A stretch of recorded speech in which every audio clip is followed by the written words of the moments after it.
Welcome to Hope Academy. My name is Mr. O, and today I'm going to be going over the ACT practice exam questions number 4 through 6. The questions are available on the ACT website. The link is provided below.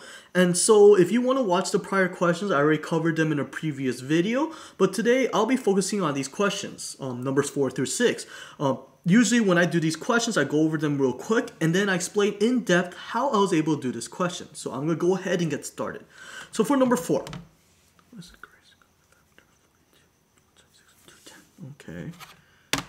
Well, I know 42 works with 42. Let's start with this one. Okay.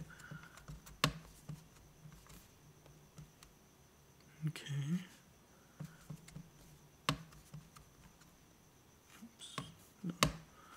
210 divided by 42. Okay. So for number 4, my final answer is going to be J. And the way I was able to get the answer so quickly actually was sort of a methodical decision I made on the spot.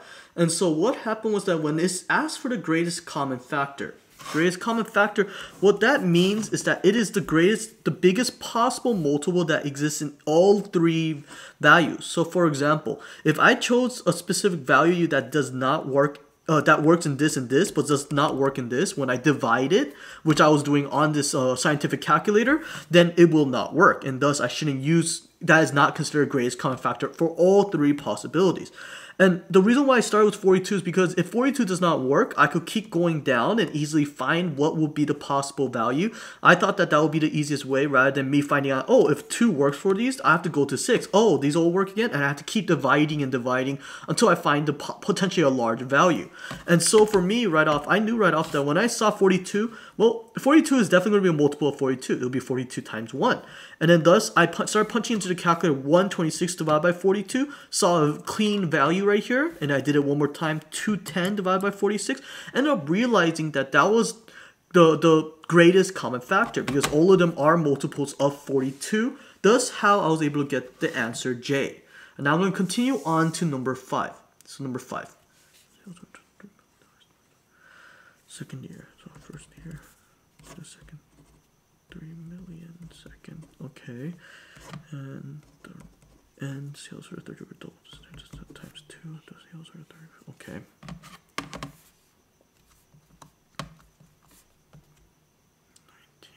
Minus 3, right? 3 million. Okay.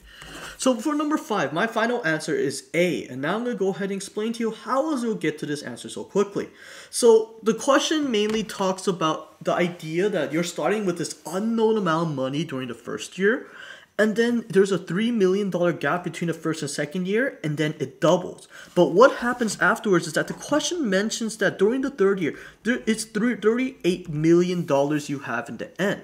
Thus, that means you actually have to start going backwards. What normally would have been this value, you add 3 million and then you times 2 to get 38 million. To get to this part, you have to go backwards of this value. So rather than doing times 2, I actually had to do divided by 2 here and then minus 3 rather than plus 3. Thus, I did 38 divided by 2, which is going to be 19. And then, because of 19 million minus 3, I found out on the calculator it will be 16 million. Thus why my final answer for number 5 will be A. And that concludes my explanation for that question.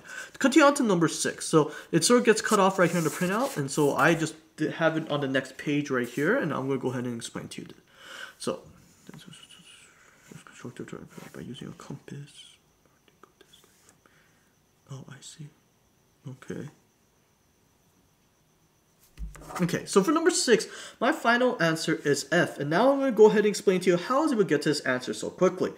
For this specific question, the method that they're talking about, and I recognize it right off, is a method they use what we call a compass. What a compass is something that creates sort of angles, that helps us construct exact angles without using any computer. It's sort of by hand before technology sort of became a big thing.